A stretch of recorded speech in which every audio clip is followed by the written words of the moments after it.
بسم الله الرحمن الرحیم. الحمد لله والصلاة والسلام علی رسول الله و علی آله و اصحابه و من والاه. اما بعد، یکی از مشکلی های مهاجرت و ضررهای آن این دور بودن پدر از فرزندان است و بی تربیه ماندن فرزندان است. فرزندها به تربیه پدر محتاج هستند. الله سبحانه و تعالی ما را امر کرده است که اهل و عائله خود را از آتش دوزخ نگاه داریم. الله تعالی در سوره تحریم میگوید: یا ایها الذین آمنوا قوا انفسکم و اهلیکم نارا. ای آنهایی که ایمان آوردید، خود را و اهل و عائله خود را از آتش دوزخ نگاه دارید. حضرت علی رضی الله عنه در تفسیرش میگوید که علموهم و ادبوهم. برای فرزنداتون علم دهید، آداب دهید.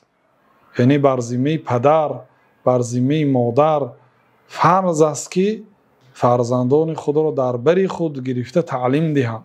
امام احمد رحمت الله علیه میگویند که مردم حاجت مردم به علم زیادتر از طعام و شراب. در یک روز انسان 2 مرتبه یا 3 مرتبه طعام می نوشد، می خورد و در 6 ماه 1 مرتبه به لباس احتیاج دارد، ولی برای تعلیم علم همیشه محتاج است.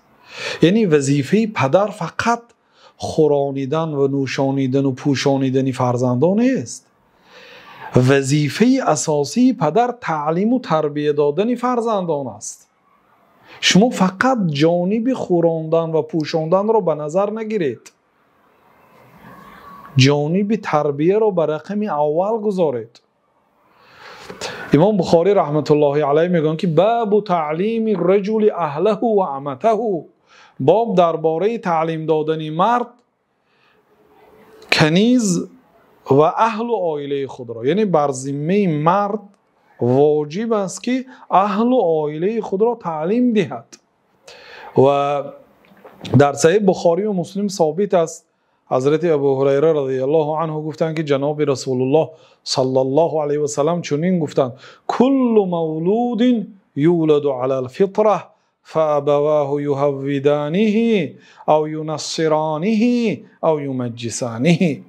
هر یک کودک در فطرت سالم به دنیا می آید. یعنی هر یک کودک مسلمان تولد می شد، پس پدر و مادرش او را یا یهودی می کنند، یا نصرانی می کنند، یا مجوسی می کنند. یعنی که هر یک کودک مسلمان تولد می شود محض به سبب پدر و مادر آنها یا یهودی یا نصرانی یا مجوسی می شوند. بنابراین نقش پدر و مادر در آینده فرزندها مهم است. برادرای عزیز، شما وقتی که 10 سال و 5 سال و 20 سال در مهاجرت دور از فرزندها هستید، البته این در تربیه فرزند خلل عظیم دارد. فرزندها باید مرحله های را گذرد که همیشه در پهلوی پدر باشد. حضرت علی رضی الله عنه میگویند که الولد 7 امیر و 7 اسیر و 7 وزیر ثم تشاوره و یشاورک. فرزند 7 سال امیر است.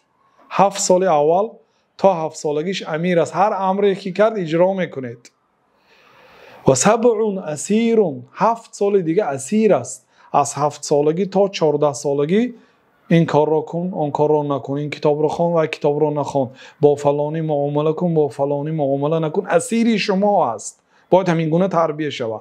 هر فرمانی که میدید اجرا کند 7 سال دیگر، یعنی از 7 سالگی تا 14 سالگی. و 7 وزیر گفتم 7 سال دیگر، یعنی از 14 سالگی تا 21 سالگی وزیر است، یاردم دهنده پدر است. ثم تشاوره و یشاورک. وقتی که به سن 21 سالگی رسید، الکی دیگر در آن وقت وی مشورت میدهد شما را، شما هم به وی مشورت میدهید. الکی به یک مرتبه میرسد که به پدر مشورت میدهد. وقتی که شما این 21 سال دیگر تربیه نیک دادید. شما وقتی که سالش 12 ماه در مهاجرت هستید، فرزند در دیار و همراهی بابای و بیبیش هست، دیگر آنها اونقدر اهمیتی به کودک نمیدهند. بنابراین این مسئولیت خیش را فراموش نکنید. پیامبر صلی الله علیه و سلم چخیلی که در سنن ابو داود آمده است گفتند که کفا بالمرء اثما ان یضیع من یعول، برای گناهگار بودن یک انسان کفایه هست که اهل و عائله خود را بی‌پروایی میکند. در تربیه همسر و فرزندانش بی‌پروا است، همین عمل برای گناهگار بودن انسان بس است. بنابراین در این مسئله اهمیت دید. مسئله های عادی هست. در صحیح بخاری و مسلم آمده است که حضرت ابو هریره رضی الله عنه گفتند که قبل رسول الله صلی الله علیه و سلم الحسن، جناب رسول الله صلی الله علیه و سلم حضرت حسن فرزند علی یعنی فرزند فاطمه نبیرهشان را بوسه کردند، و حال آنکه در نزد جناب رسول الله صلی الله علیه و سلم اقرع ابن حامس تمیمی بود نشسته بود. گفت که من 10 فرزند دارم، تا حال یگان نفری آنها را بوسه نکردم. حیران شد از فعل رسول الله صلی الله علیه و سلم وقتی که نبیره های خود را بوسه کردند. بعد پیامبر صلی الله علیه و سلم به سوی اقرع نظر کردند، گفتند که من لا یرحم لا یرحم، کسی که رحم نمی کند رحم کرده نمی شود. گفتند یعنی بوسه کردن فرزندها را از مهربانی حساب کردند. و در دیگر حدیث عایشه رضی الله عنها آمده است، این هم در صحیح بخاری و مسلم است، میگویند که یک گروهی از اعرابی ها یعنی بادیه نشین ها به نزد رسول الله صلی الله علیه و سلم آمدند و گفتند که شما فرزندان خود را بوسه میکنید؟ پیامبر علیه الصلاة و السلام گفتند آره بوسه میکنیم. و آنها گفتند که ما یگان مراتب فرزندان خود را بوسه نمیکنیم. گویا که این یک نوعی تربیه هست که فرزند یعنی که سالم به کمال رسند و ارکه نشود، به همین خاطر گویا بوسه نمیکردند، در فکر خودشان تربیه درست دارند. بعد پیامبر صلی الله علیه و سلم گفتند که او املک ان کان الله نزع من قلوبکم الرحمه، اگر الله تعالی از قلب شما مهربانی را گرفته باشد، من دیگه امکانیتی به قلب شما مهربانی در آوردن را ندارم. گفتم یعنی یک نوعی سرزنش بود. شما وقتی که 20 سال در مهاجرت هستید، 10 سال در مهاجرت هستید، او کودکی کی بوسه میکند؟ کودک مثال عادی هست، لیکن کودک به بوسه و آغوش و کنار پدر احتیاج دارد و مسئولیتی اولین درجه بر ذمه پدر از تربیه فرزندها. مسئول رقم 1 در تربیه فرزندها، اگر فرزند تربیه بد داشته باشد، جوابگری رقم 1 این پدر است. پیامبر صلی الله علیه و سلم گفتند که والرجل راع فی اهله و مسئول عن رعیته، مرد از اهل و عائله اش مسئول است، روز قیامت پرسیده می شود. این حدیث در صحیح بخاری و مسلم است. اول مرد پرسیده می شود، سپس زن. بنابراین در تربیه فرزندها یعنی در دور نباشید برادرای عزیز، بله مهنت پول یافتن را هم به نظر گیرید، ولی تربیه فرزندها را هم در فکرش باشید.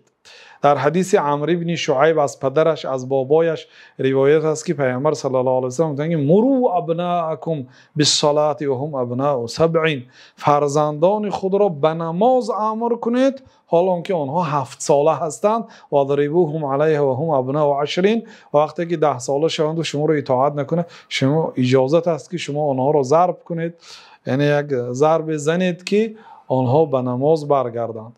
این امرها را کی اجرا میکند؟ وقتی که شما در مسافرت هستید.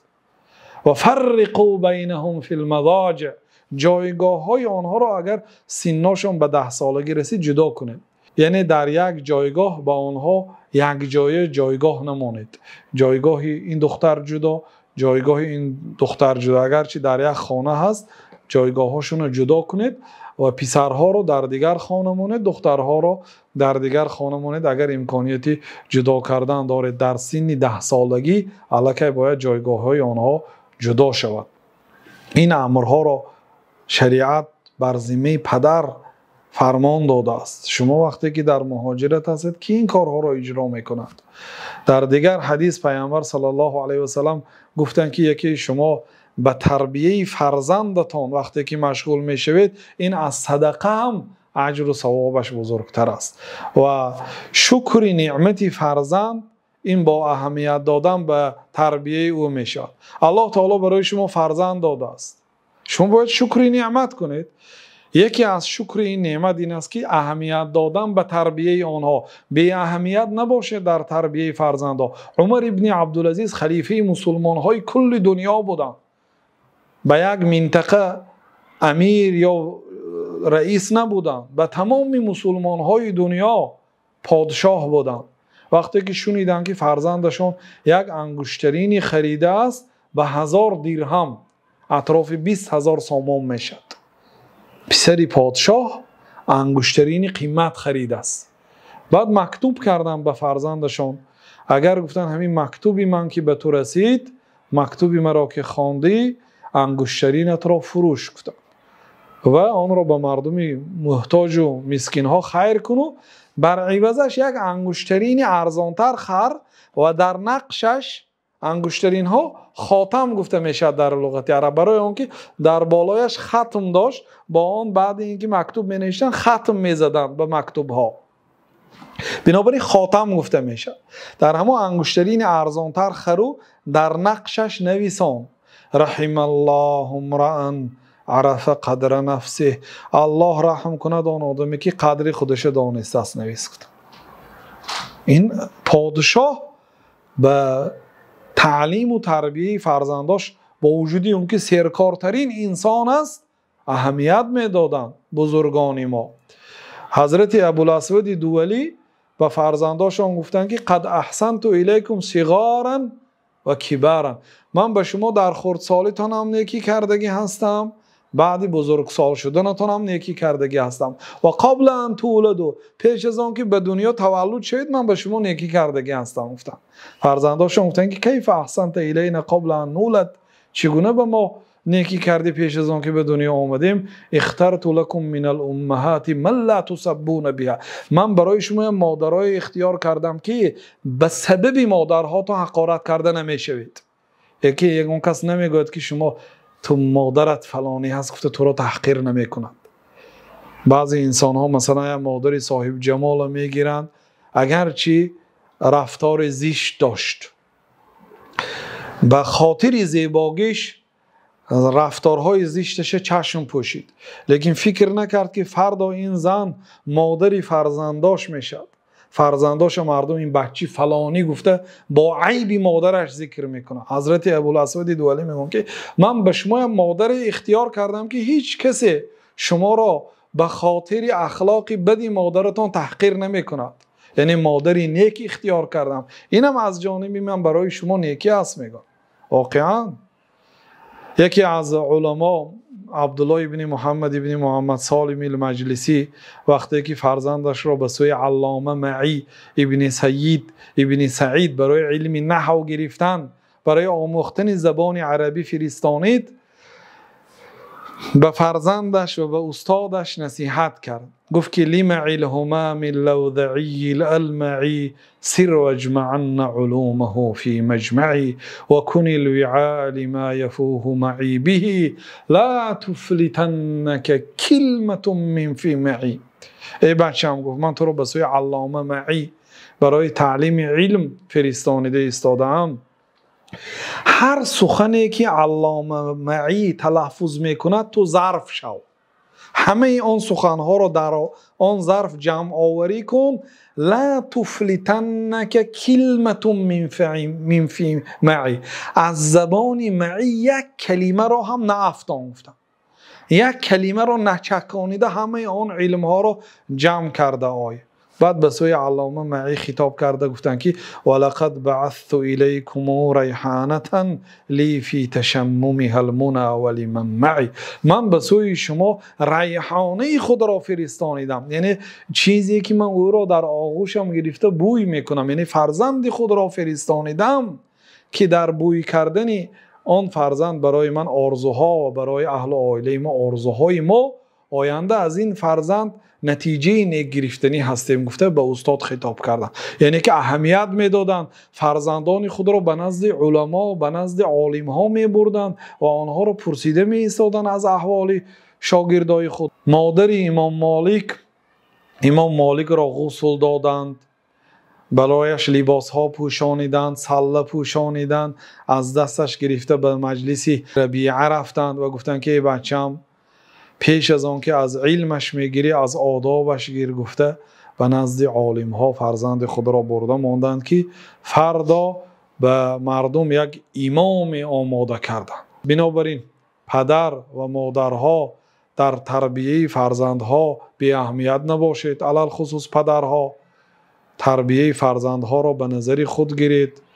بنابراین مهاجرت شما سبب بی تربیه ماندن فرزندان شما نباشد. والله اعلم و صلی الله و سلم علی نبینا محمد و علی آله و صحبه اجمعین.